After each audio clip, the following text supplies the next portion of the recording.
Legal, legal que você esteja por aqui. Esse é seu primeiro tempo ao vivo para todo o Brasil via Band Internacional. Estamos chegando aos Estados Unidos. Milhares de brasileiros acompanham o nosso programa e na terra do Tio Sam. E aqui na América do Sul também temos acompanhamento na Argentina e no Uruguai.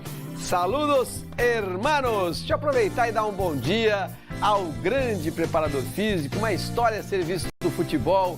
Alô, meu caro professor Moraci Santana, seja bem-vindo, professor, bom dia. Bom dia, Elias Júnior. Prazer falar contigo aí, muito tempo. Prazer é meu, professor, trabalho, uma alegria poder conversar com você, tantas Copas do Mundo, tantos serviços prestados ao futebol. Professor, daquele começo na década de 80 para agora, o que é que mudou na preparação física do futebol? Mudou muita coisa, Elia.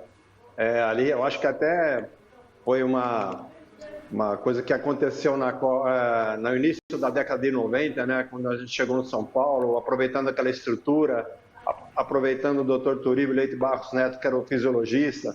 Houve ali uma divisão de água, vamos dizer, né? O início de um trabalho mais científico. Até então o trabalho era mais empírico.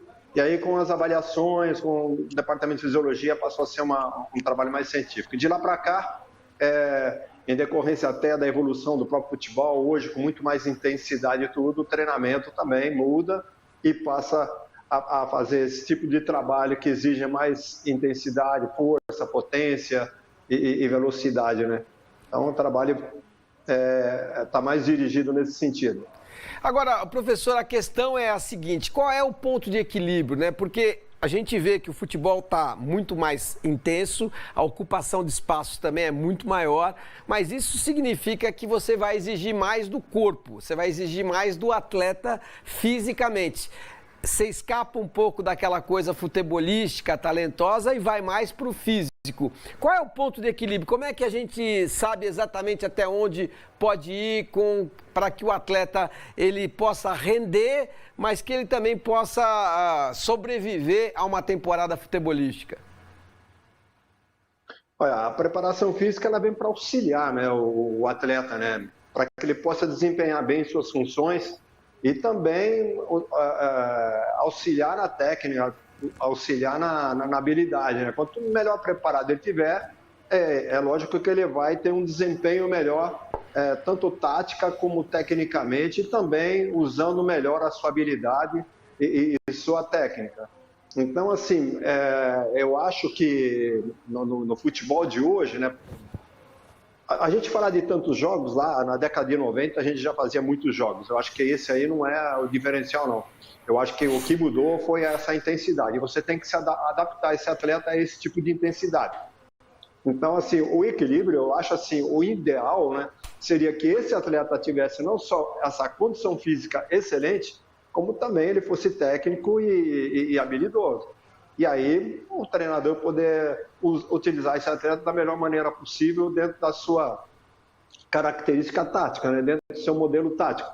Então, assim, você busca, lógico, a condição física, mas é lógico que você também tem que levar em consideração aquilo que o treinador pede, aquilo que o treinador usa em termos táticos. Qual é a exigência tática para esse atleta?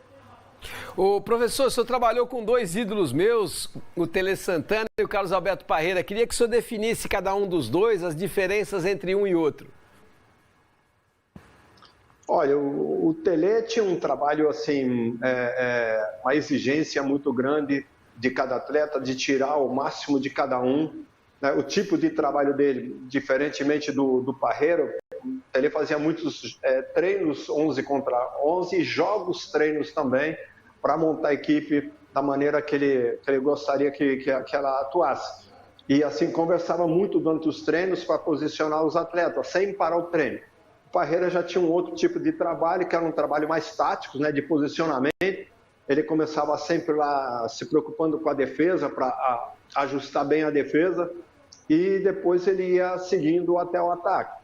Mas trabalhos diferentes, mas com o mesmo objetivo de ter uma equipe sempre competitiva. Das Copas que o senhor participou, quais são as melhores memórias, professor? Nossa, 82, né? Aquela seleção maravilhosa. Ficou aquela coisa na nossa memória, né? De uma seleção que poderia ter sido campeã, deveria ter sido campeã por aquilo que vinha apresentando e acabou não conseguindo naquele desastre Sarriá. Por sinal, véspera do meu aniversário. Imagina o aniversário que eu passei. A de 86 também teria condições de conseguir, mas Mundial é isso. Na hora que chega nesse mata-mata, aí muita coisa pode acontecer e você tem que ter um cuidado muito grande. 94, lógico que ficou na memória, seleção tetracampeã do mundo, depois de 24 anos que o Brasil não conseguiu um título, até a notícia que chegou a mim na semana da final, foi através da própria Band, né, dos jornalistas da Band que estavam lá, de que a seleção brasileira tinha sido considerada pelos jornalistas estrangeiros a melhor seleção preparada fisicamente daquela Copa. E, por tabela, eu sendo o melhor preparador físico. Então, essa Copa marcou bastante. 2006 foi um pouco diferente, até porque acho que a nossa preparação ali em Vegas ficou muito a desejar, porque nós não sabíamos que teríamos ali 5 mil torcedores em cada treino, 5 mil de manhã, 5 mil de tarde. Acho que aquilo atrapalhou demais essa concentração, esse foco numa Copa do Mundo. Nós fomos praticamente focar na Copa do Mundo na última semana, quando chegamos em Frankfurt. Então, acho que aquilo atrapalhou demais. Início do trabalho, alguns atletas não se apresentaram no melhor dessa condição e até depois da avaliação cheguei a falar com o Parreira, logo no início ali do trabalho em Vegas, de que não tinha milagre. Nós íamos ter que correr o risco, né, de melhorar esses atletas nessas 3 semanas que nós tínhamos, mas muito em cima da Copa, que provavelmente a gente conseguiria o melhor do condicionamento durante a competição, quer dizer, depois das oitavas, das quartas de final, chegando no melhor, se a gente chegasse até a final. E isso não aconteceu. Pois é verdade. Aquela seleção 2006 era muito talentosa, mas a preparação em Vegas foi uma catástrofe. E eu espero que isso sirva de exemplo para as outras seleções. Não pode fechar demais, mas abrir demais, com certeza, é o pior problema. E a gente fica na expectativa. Essa semana conversei bastante com o técnico Tite, com o Kleber Xavier, que é o assistente dele. Seleção fisicamente para essa Copa, professor, o período de treinamento será mais curto, só 10 dias. Nós vamos estar no meio da temporada do futebol europeu. O que é que o senhor pensa para essa Copa do Mundo? Vai ser atípica, né? Porque o período da Copa, diferentemente das outras, que foi em final de temporada na Europa, essa aí vai ser no meio da temporada. Os atletas, eu acredito, que vão estar no auge do seu condicionamento. Está praticamente aí na virada dos turnos. Então, todas as seleções vão estar no melhor do seu condicionamento. Tirando o Japão, que eu acho que a temporada lá é parecida com a nossa, as outras seleções todas têm praticamente o mesmo calendário europeu. Aqui no Brasil nós não podemos nem falar isso, porque 95% dos nossos jogadores atuam na Europa, atuam fora. Então, também vão estar no mesmo período aí dos europeus. Então, acho que fisicamente essa Copa vai ser muito bem disputada. Professor, lançamento do seu livro, queria que o senhor falasse um pouquinho do seu livro aqui, para a gente poder falar um pouco dessa história aí. Qual é o segredo do futebol brasileiro? O segredo, cara, a gente fez aí futsal e futebol de base, né? Foi um trabalho que se chama Projeto Aplicativo do curso de gestão da CBF Academy, que nós terminamos ano passado, e ali são formados grupos, né, de alunos. O nosso grupo contou aí com cinco pessoas e o trabalho, como ficou muito bem feito, foi muito elogiado pelos professores. Nós tiramos, inclusive, nota 10 nesse trabalho e acabou que a gente teve a ideia de transformar em livro, porque foi o primeiro trabalho em 9 turmas do curso de gestão em clubes da CBF que está se falando do tema.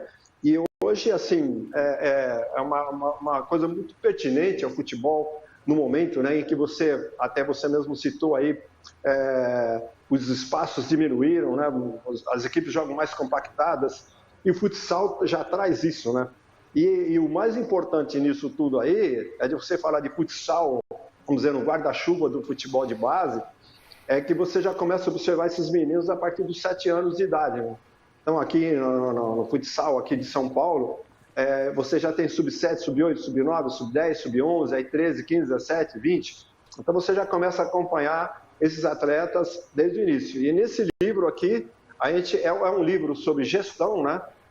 Aí nós colocamos aí 7 modelos de gestão para os clubes, desde aquele que já tem o futsal no clube, como o Santos, o São Paulo, o próprio Corinthians, Fluminense, Flamengo, como aquele que ainda não tem nenhuma quadra, mas nós temos aqui um modelo de gestão para que esse clube possa usufruir desse trabalho, né, dessa observação desses atletas que nascem no futsal e acabam terminando no futebol de campo. Nós vamos citar aí N jogadores aí que saíram, desde Rivelino, Zico, que escreveu o prefácio, Alex, que escreveu o prefácio também, Ronaldo Fenômeno, Ronaldo Gaúcho, Juninho Pernambucano, Juninho Paulista, Alex, Ricardinho, Neymar mais recentemente, Robinho, a lista é muito grande. E assim, é um trabalho que eu acho que as equipes deveriam estar olhando com outros olhos para poder estar aí descobrindo esses talentos, né, do futebol brasileiro, que muitos deles nascem no futsal. Professor, para terminar, quem da antiga chamava a sua atenção como treinador e dos modernos, dos que estão em atividade, quem é o treinador que chama a sua atenção? Olha, lá atrás, é lógico, eu trabalhei e conquistando o título, né, com o Pelé, com o Parreira, com o Zico. Né? O Zico, a gente trabalhou fora, mas assim com ótimos trabalhos lá e ganhando o título também.